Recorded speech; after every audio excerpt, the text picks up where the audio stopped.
परिवार की तरफ से आप सभी को 15 अगस्त की ढेर सारी बधाई।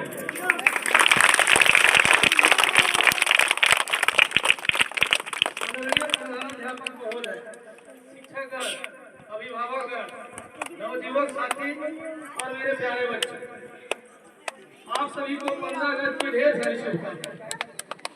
आज 15 अगस्त की इस पावन मेला में अपार हर्ष के साथ झूमते हुए उन तमाम स्वतंत्रता सेनानियों को भी याद करते हैं और नमन करते हैं जिन्होंने अपने देश को आजाद कराने के लिए अपने प्राणों की आहुति कर दी। आज जिस तरह से हम अपने घरों में या अपने देश में रहते हैं, ऐसी आजादी 15 अगस्त 1947 से पहले नहीं थी। हम अंग्रेजों के गुलाम थे, हम पर अंग्रेज लोग हुकूमत करते थे और हमारे जितने भी महापुरुष थे, जितने हमारे पूर्वज थे, उनके साथ बहुत ही बुरा सलूक किया जाता था। उनको मारा जाता था, पीटा जाता था, महिलाओं के साथ दुर्व्यवहार किए जाते थे। यहाँ तक यदि कोई भी व्यक्ति अंग्रेजों के खिलाफ या उनके शासन के खिलाफ बोलने की कोशिश करता था तो या तो उस पर कोड़े बरसाए जाते थे, नहीं तो उसको नगर के बड़े चौराहे पर एक बड़े से पेड़ से लटकाकर फांसी दे दिया जाता था। उस दृश्य के कल्पना मात्र से ही अंग सिहर जाता है। लेकिन कहा जाता है कि बुराई का अंत निश्चित रूप से होता है। जब अंग्रेजों का अत्याचार असह्य हो गया, तब हमारे देश कुछ पुरुषों ने, कुछ स्वतंत्रता सेनानियों ने, जैसे सुभाष चंद्र बोस, वीर भगत सिंह, चंद्रशेखर आजाद, महात्मा गांधी जैसे स्वतंत्रता सेनानियों ने अंग्रेजों के खिलाफ आजादी के लिए बिगुल फूंका। इसका परिणाम यह हुआ कि कहा जाता है कि जिस अंग्रेजी सरकार के राज्य में सूरज कभी नहीं डूबता था, ऐसी शक्तिशाली साम्राज्य भी हमारे महापुरुषों के सामने नतमस्तक हो गई और हमारा देश 15 अगस्त 1947 को अंग्रेजों के चंगुल से मुक्त हुआ। तब से लेकर आज तक लगभग 80 वर्षों से हम लोग की स्वतंत्रता को आजाद जो हम हुए हैं उसको याद करते हुए प्रत्येक साल 15 अगस्त को इस राष्ट्रीय झंडे को बड़े ही धूमधाम और शान शौकत के साथ मनाते हैं और इसके नीचे एकत्रित होकर इसकी गरिमा को बनाए रखने की शपथ लेते हैं। हम शिक्षित हो या अशिक्षित हो, यह बात विशेष कर मेरे सभी अभिभावकों से है कि हम शिक्षित हो या अशिक्षित हो, हमारे अंदर अपनी माँ और मातृभूमि के प्रति, अपने देश के प्रति प्रेम अटूट होना चाहिए। क्योंकि संस्कृत के एक श्लोक में कहा गया है, जननी जन्मभूमिश्च सर्वादपि गरीयसी, अर्थात कहने का मतलब कुछ स्वर्ग से भी बढ़कर है। यदि कोई अतताई शक्ति हमारी माँ पर और हमारी मातृभूमि पर गलत दृष्टि डाले और उसके बदले में यदि हमें स्वर्ग का राज दे दे, हम उस स्वर्ग के राज को ठुकरा देंगे, लेकिन अपनी माँ और मातृभूमि पर आज तक नहीं आने देंगे। हम ऐसी शपथ लेते हैं। हम हमारे अंदर देश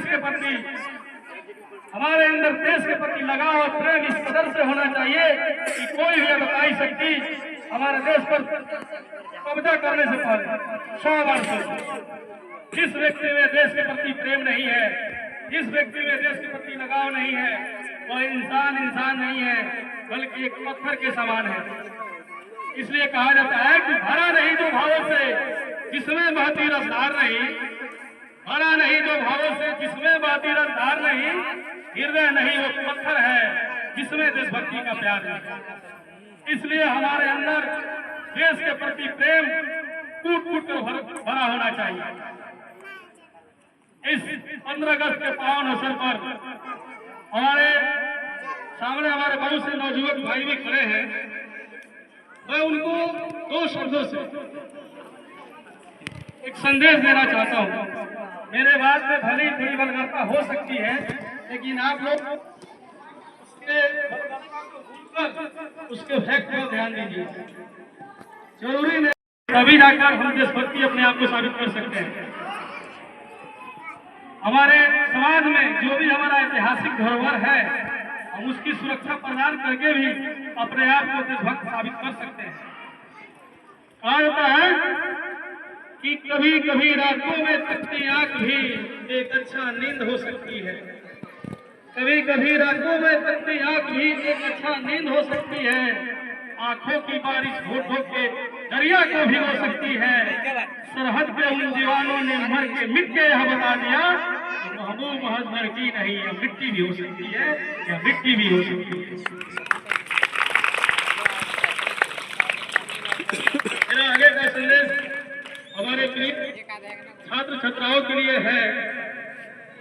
ये अपने जीवन में इतना आगे बढ़े कि जब भी हमारा मुलाकात, जब भी हम सब शिक्षकों का मुलाकात इनसे हो तो हमारा सीना गर्व से चौड़ा हो। ये जब भी विद्यालय में आए तो समय से पढ़े और जीवन के प्रत्येक लक्ष्य को प्राप्त करे, क्योंकि जो व्यक्ति समय का सदुपयोग नहीं करता है, आने वाले समय में उसको समय बर्बाद कर देता है। एक बहुत बड़े तानाशाह हुए हमारे विश्व में, जिसका नाम था एडोल्फ हिटलर। जब उसको लगा कि अब मैं मरने वाला हूं, तो मरने से पहले उसने अपने एक पुस्तक में लिखा कि पहले मैंने समय को बर्बाद किया है, अब समय मुझे बर्बाद करना है। इसलिए हम सभी को चाहिए कि हम समय का सदुपयोग करें, क्योंकि कहा जाता है कि जिसने समय की कीमत जानी दुनिया में हो जाता ना। जो समय की कीमत जानता है, मैं भी उसका कीमत करता है। इसलिए मैं अपने उद्देश्य देना चाहता हूँ कि चरित्र में शिष्य श्रेष्ठ आरूढ़ी के पावन चरित्र को धारण और आने वाले इस विद्यालय का, इस गांव का और पूरे हिंदुस्तान का नाम रोशन करें। इतना ही कहकर मैं अपनी वाणी को विराम देता हूँ। जय हिंद, जय भारत।